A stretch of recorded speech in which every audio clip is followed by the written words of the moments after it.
c'est des petits monstres qui ont envie de devenir des super-héros et qui ont un peu du mal. Donc eux roulent en Rolls et les méchants roulent en corbillard dans cette série. Ah oui, alors attends, parce qu'il y a les corbillards, parce que le corbillard quand même, c'est un corbillard réaménagé en monospace, avec des références surprenantes. Vous dites le corbillard qui rendrait jaloux Djibril Cissé. Vanessa, c'est qui Djibril Cissé? Je ne sais pas. Un joueur de foot. Mais c'est un joueur de foot qui était un pro du tuning. Ouais. Ils me font passer pour il y a des la corbillards blonde quand même, qui connaît c'est rien au Vanessa. foot. Non, mais j'assume total. Et En vous fait- n'allez pas vous engueuler, moi je vais écouter Joanne Sfar. Il y a pas de méchants dans Enfin, il y a que des groupes. Tout le monde est méchant dans Aspirine.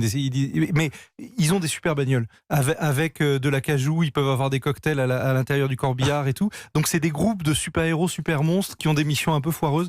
Et il y a des dieux qui font ultra peur.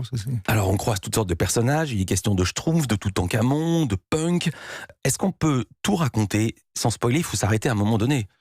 Non, mais j'ai envie de vous montrer mon regard sur les groupes d'ados qui ont des pouvoirs. Et évidemment, avec moi, il faut que ce soit un peu sordide, il faut que ce soit un peu marrant. C'est pas du second degré, c'est plus un peu comme quand il y avait Chapeau melon et bottes de cuir. C'est-à-dire, ils sont un peu étranges, mais ça parle quand même d'aujourd'hui. Et tout le monde est un peu méchant là-dedans. Comment vous avez travaillé le scénario? Je veux dire le sens de ma question, c'est tellement flamboyant, ça part tellement dans tous les sens, qu'on a l'impression que vous avez totalement improvisé. Or, on sait que pour donner une impression d'improvisation totale, il faut beaucoup travailler.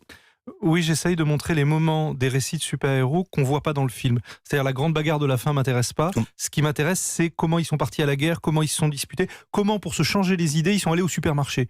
Voilà, ça m'a intéressé. Vous savez que vous n'avez pas du tout répondu à ma question. Je voulais savoir comment vous avez travaillé. Vous vous êtes dit, tiens, ils vont faire ça, puis ça, puis ça, puis ça, ou vous vous laissiez guider au fil de la plume? Non, je voulais de l'action. J'ai voulu des pages d'action qui s'enchaînent et qui lâchent pas, donc des poursuites en voiture, des attaques au fusil, des machins, etc. Avec Aspirine dans son bain de sang qui se remémore tout ça. Et comme elle se plaint tout le temps, sa sœur arrête pas de lui dire mais t'arrêtes ton journal d'Anne Frank. Et voilà, c'est un peu ça.